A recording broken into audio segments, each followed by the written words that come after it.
আগামী জানুয়ারি বা ফেব্রুয়ারির শুরুর দিকে বৈষম্য বিরোধী আন্দোলনকারী শিক্ষার্থীরা একটি রাজনৈতিক দল হিসেবে আত্মপ্রকাশ করার পরিকল্পনা করছে। তাদের লক্ষ্য অন্তর্বর্তী সরকারের অধীনে জাতীয় নির্বাচনে অংশগ্রহণ। এরই মধ্যে সংগঠনটি নাগরিক কমিটির ব্যানারে আত্মপ্রকাশ করেছে এবং জেলা ও উপজেলায় কমিটি গঠনের লক্ষ্যে সাংগঠনিক কার্যক্রম শুরু করেছে।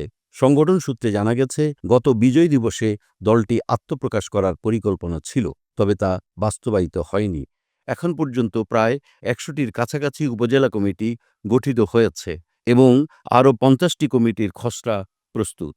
সংগঠনটির লক্ষ্য ৪০০টি উপজেলা কমিটি গঠন করা, যা সম্পন্ন হওয়ার পরই তারা রাজনৈতিক দল হিসেবে আত্মপ্রকাশ করবে।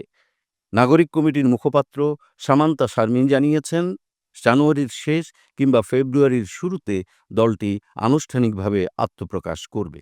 তিনি বলেন, আমরা ৪০০ উপজেলা কমিটি গঠনের লক্ষ্য নিয়ে এগোচ্ছি। প্রায় ১০০টি কমিটি ইতোমধ্যেই হয়েছে, বাকি কমিটি গঠনের কাজ দ্রুত এগুচ্ছে। রাজনৈতিক দলের নিবন্ধনের বিষয়ে তিনি জানান, আমরা আপাতত দল গঠনের কাজে মনোযোগ দিচ্ছি। আত্মপ্রকাশের পর নিবন্ধন প্রক্রিয়া শুরু করব।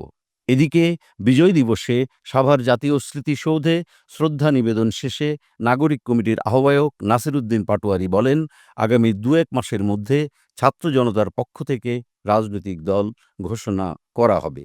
এছাড়া এবি পার্টি ও গণসংহতি আন্দোলনের মতো অন্যান্য দলের সঙ্গে নাগরিক কমিটির আলোচনা চলছে, তবে জোট গঠনের বিষয়ে এখনও চূড়ান্ত কোনো সিদ্ধান্ত হয়নি। শিক্ষার্থীদের এ নতুন রাজনৈতিক উদ্যোগ ইতোমধ্যেই দেশজুড়ে আলোচনার কেন্দ্রবিন্দুতে পরিণত হয়েছে। আগামী দিনে দলটি কিভাবে তাদের কার্যক্রম পরিচালনা করবে এবং জাতীয় রাজনীতিতে প্রভাব ফেলবে, তা নিয়ে সবার মধ্যেই কৌতূহল রয়েছে।